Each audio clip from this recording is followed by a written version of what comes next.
Friends, आज हमारी story का नाम है चुड़ैल का बदला। तो चलिए स्टार्ट करते हैं। एक बहुत ही खूबसूरत गांव था जिसका नाम वीरनगर था। यहाँ सभी लोग बहुत ही खुशी खुशी से रहा करते थे। गांव में सभी कुछ अच्छा चल रहा था और इसी बीच अमेरिका से एक फैमिली अपने पुश्तैनी घर में रहने के लिए आते हैं। उस परिवार में पति पत्नी और उनका छोटा बेटा था जो अपने हवेली में रहने आए थे।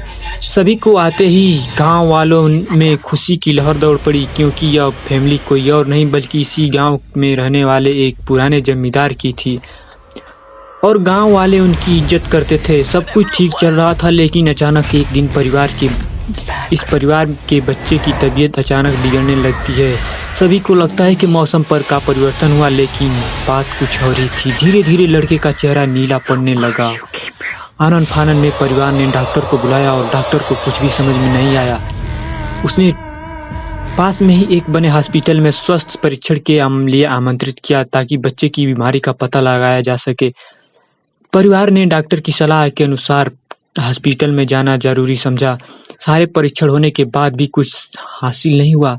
जैसे ही सारा परिवार गांव पहुंचा तो गांव वाले बुजुर्गों ने बच्चे की हालत देखकर उन्हें ओझा के पास जाने को कहा। आज भी गांव में पुराने रीति रिवाज के अनुसार झाड़ फूंक करके इलाज करने की प्रथा कायम है। परिवार सभी सदस्य बच्चे के लिए ओझा के पास जाने के लिए तैयार हो गए। गांव के पास में ही एक पहाड़ी में बाबा रहते थे जो काली विद्या में माहिर थे। जैसे ही उनके पास आश्रम की सीढ़ियों में वह बच्चा अपना परिवार के साथ पहुंचा तो ओझा जोर जोर से चिल्लाने लगे, तू क्यों आई? इतने वर्षों के बाद भी तेरा बदसांत ओझा जोर जोर से चिल्लाने लगे, तू क्यों आई? इतने वर्षों के बाद भी तेरा बदला शांत नहीं हुआ। यह सब सुनकर बच्चे के माता पिता और गांव वाले दहशत में आ गए। उन्हें समझ में नहीं आया कि बाबा को इतना क्रोध क्यों आ रहा है, जबकि उन्हें अभी तक कोई बात भी बताई नहीं गई। लेकिन बाबा तो काली माया में पारंगत थे, इसी वजह से वो रूहानी ताकतों को पहचानना आता था। सभी लोगों ने आश्रम में प्रवेश किया, लेकिन बाबा ने केवल उस बच्चे को पास आने के लिए कहा। बच्चे की हालत बहुत ही खराब थी। उसकी आंखें लाल हो चुकी थी, उसका शरीर नीला दिखाई पड़ रहा था, उसके शरीर का तापमान आम बुखार से कहीं ज्यादा था। ओझा ने विभूति उठाकर बच्चे के मुंह पर फेंका। बच्चा जमीन पर लेट गया और जोर जोर से हाथ पैर हिलाने लगा। किसी को कुछ समझ में नहीं आ रहा था कि बाबा विभूति से क्या चमत्कार हुआ।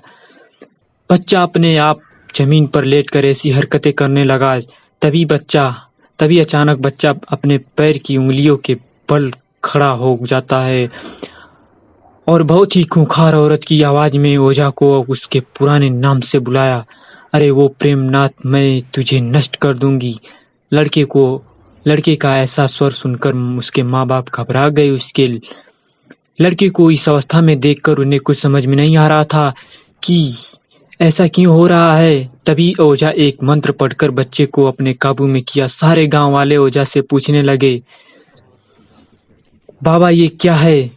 यह बच्चा ऐसा क्यों कर रहा है? तभी ओझा ने बताया, इसके अंदर कोई चुड़ैल आ चुकी है जो कि 70 साल पहले चोरी के आरोप में जिंदा जला दी गई थी। उसे ऐसी सजा देने वाले कोई और नहीं बल्कि इसी बच्चे के दादाजी थे और वह चुड़ैल अपना बदला लेने के लिए इसीलिए आई है क्योंकि वह गर्भवती अवस्था में जिंदा जली थी और उसके कोख में पल रहा मासूम बच्चा भी जल गया। इसी वजह से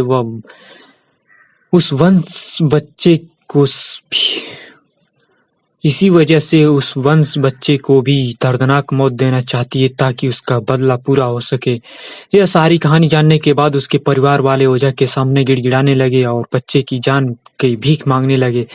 तभी ओझा ने अपनी घोर तपस्वी शक्ति से मंत्र का उच्चारण किया के साथ उस चुड़ैल को मासूम के बच्चे से बाहर निकाल दिया। कुछ ही क्षणों में बच्चा सामान्य हालत में आने लगा। तब सभी को लगा कि सब कुछ हमेशा के लिए ठीक हो गया, लेकिन यह तो एक शुरुआत थी।